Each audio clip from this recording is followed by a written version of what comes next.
Welcome folks to another episode of Dski Grills. Today I have a treat for you. Today we are making beef Dino ribs on the Workhorse Pits 1975. Let's go.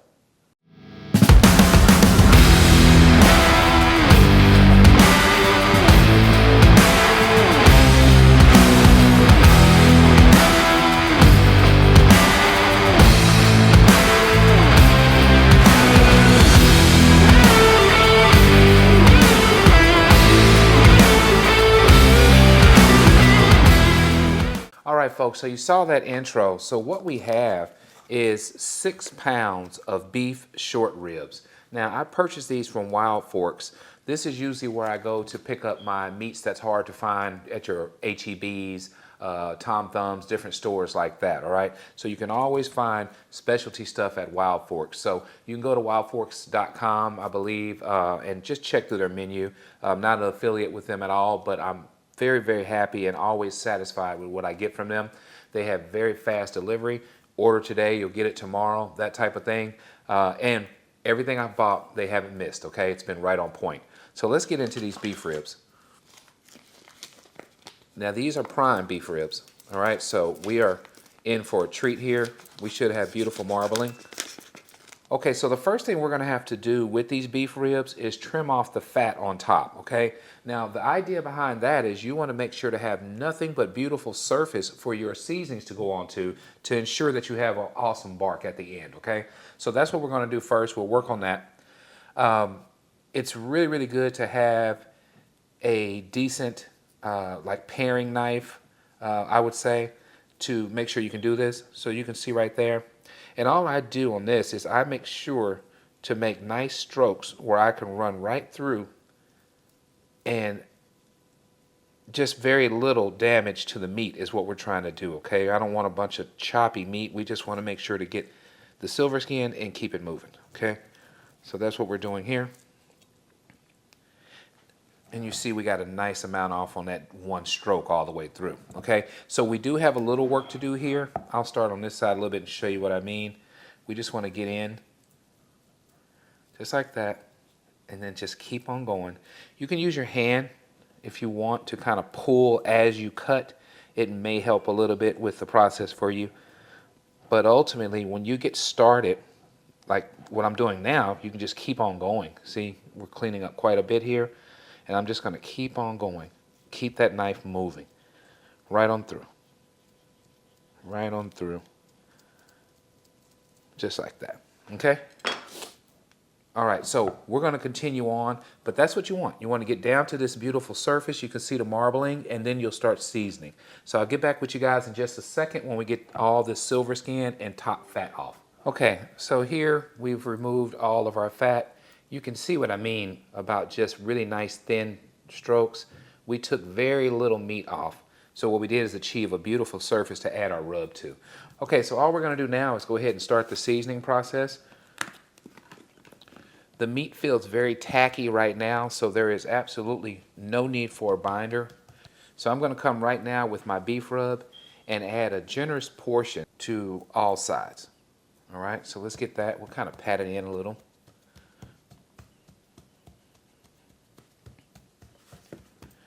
So again, look at the insane marbling on this thing. It's going to be great.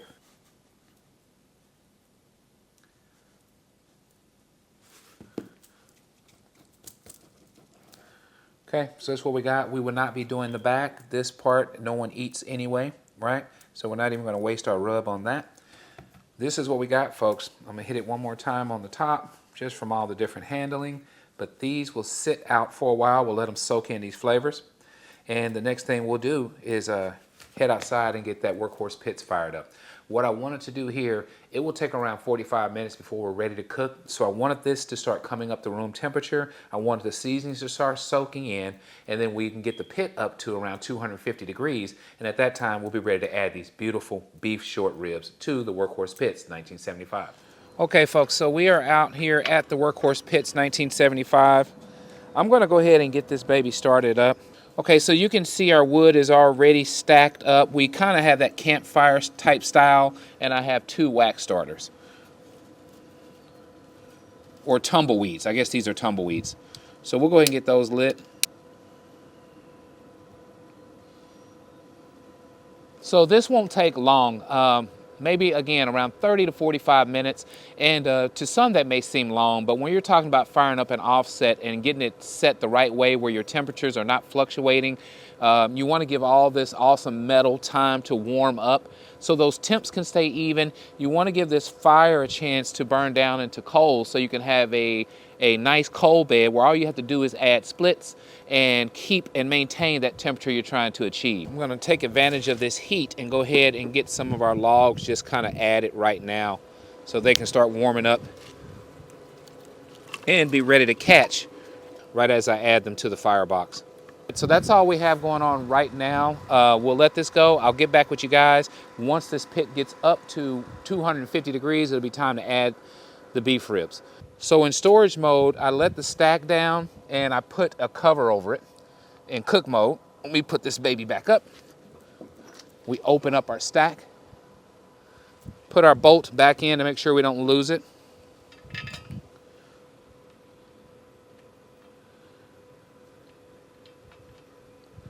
And that's it. We just leave it like that until it's time to start cooking.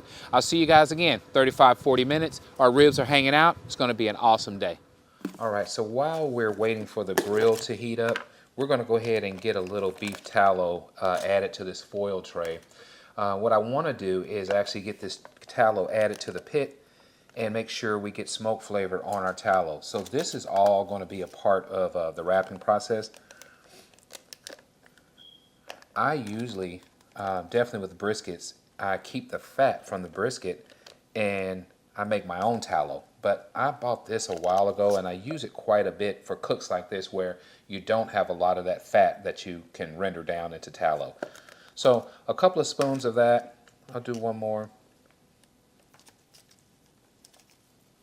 So this will get liquidy, and then when it's time to wrap, we'll pour this liquid right on top of that awesome beef rib rack and then go ahead and wrap it in butcher paper. All right, folks, we are back. We have the Workhorse pits up to 225 degrees on the bottom grate. We are now at my favorite part of the video, and you know what that is. Let's get cooking. Folks, I am so excited again about this cook. You see the smoke is rolling. We have our tallow that I showed you. We're gonna get that on, and we have our beautiful rack of beef short ribs.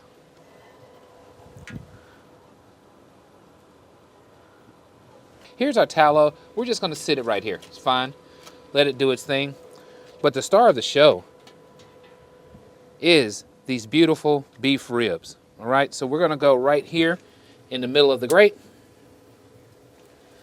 Okay, so we'll get this baby shut down. We'll check back on it in maybe 1 hour and see how it's coming along. Okay, folks, we are back. We're about an hour and a half in this cook.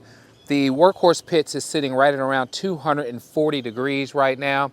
We have a beautiful clear blue smoke rolling out of the stack. What I want to do is show you how these ribs are coming along. Then I'll bring you over and talk to you a little bit about fire management. Let's check this out.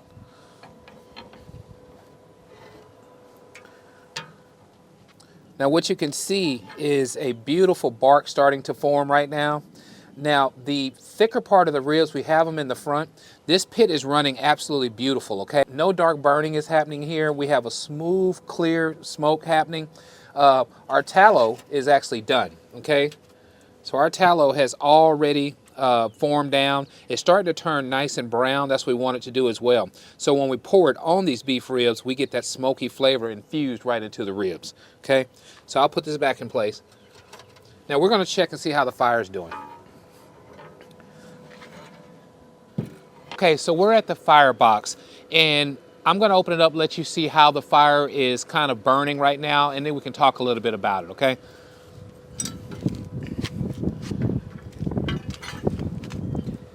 Now, what it's all about, folks, it's all about having a calm fire, okay? These roaring fires, they are putting off way too much heat. Those gases are just flushing through that grill, and it's not the right way, okay? Ash down into awesome embers, right? Nice coals. Then all you have to do is add a heated log every 30, 40 minutes, and you will be able to maintain your temps, have your stack wide open, have clear blue smoke, and have an awesome final product. I keep this brick right here because it helps me with the perfect balance or perfect gap that I want to have while I'm smoking, okay? And again, it's about a quarter, maybe a half inch open. All right, and we'll keep on rolling on. I'll get back with you. Maybe now we'll give it about 2 more hours. We'll just continue working on that bark formation. Just wanted to share that fire management piece with you really, really quick. This works on every smoker, okay? This isn't some mystery, something specific to the 1975. The main thing you need to do, get that coal bed going. Once you get that coal bed going, make sure you have the right size log for your smoker, all right? So there can be different sizes depending. A 500 gallon is gonna take a lot bigger split than a 90 gallon that I have here. So you have to play around with it. But once you figure that out, I mean, it's gonna be on autopilot. All you gotta do is come back and just feed the fire. I'll see you guys in a bit. All right, folks, 4.5 hours later, the smoke is still rolling. Beautiful blue smoke. Let's check in and let's see what we're looking like on our bark formation, and let's see what our internal temps looks like as well, okay? Here we go.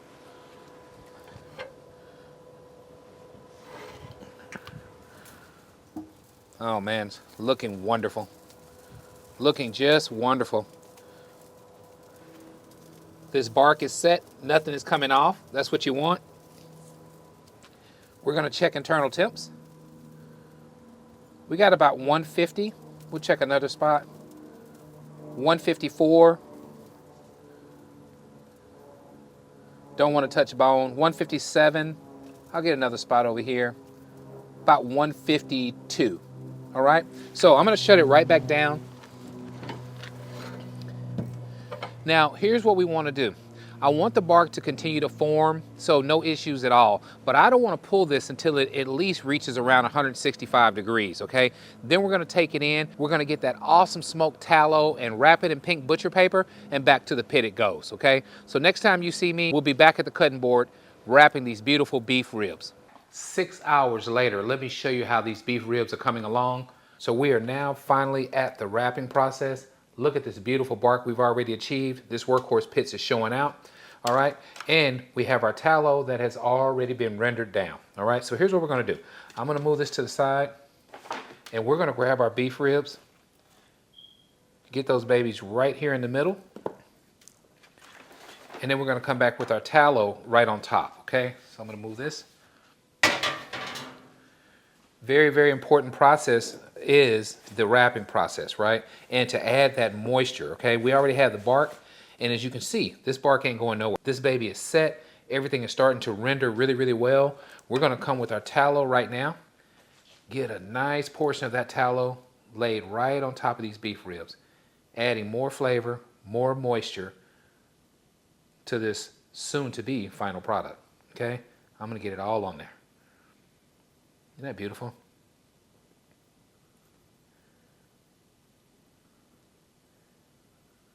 Okay, next up, we'll go ahead and start the wrapping process. You've seen this done, I'm sure, many times, but we're gonna go ahead and do one fold right here on top, and then I'm going to bend the edges, just like this.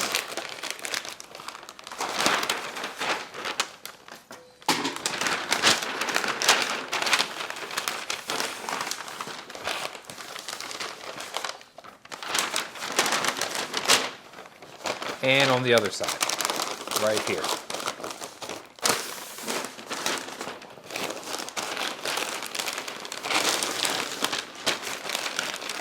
Now we're just going to go ahead and start folding.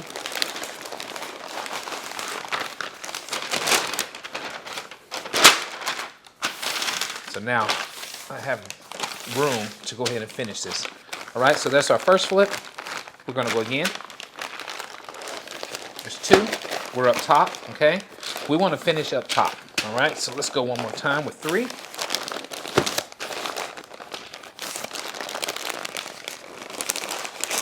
Then we're going to go ahead and get everything folded so we can do our last flip. So we'll come about right here somewhere. Pretty good.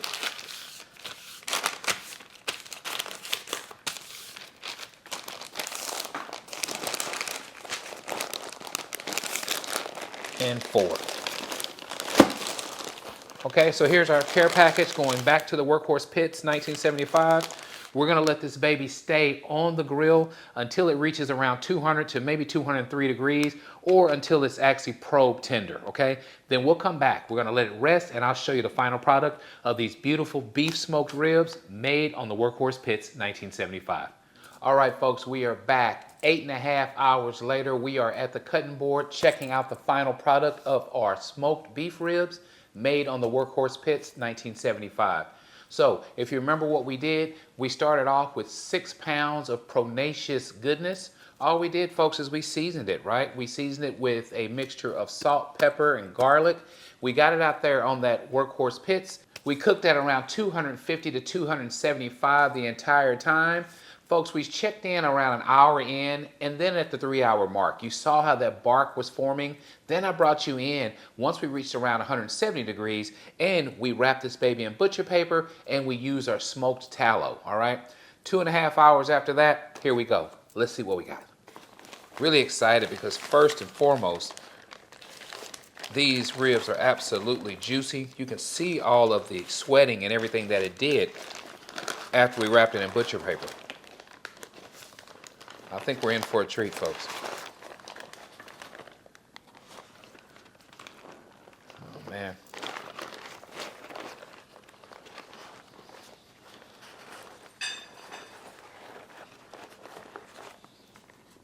Oh, look at that, look at that, look at that. Let's see if we can get this out without, oh man, they're falling off the bone. Okay. Let me get this here. Okay, first and foremost, I hope you can see this beautiful bark we've gotten, right? This is going to be absolutely amazing. Look at the jingle we have. Look at the tenderness. We're going to cut right on down.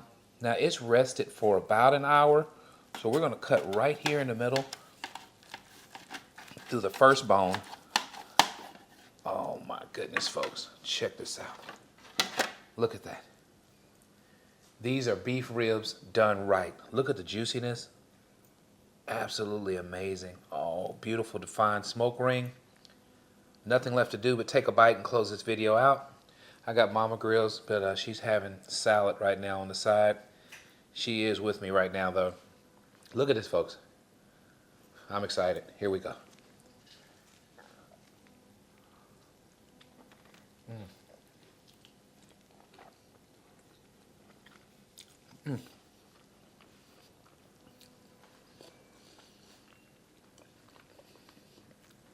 Beef ribs is definitely one of my favorites when it comes down to barbecue.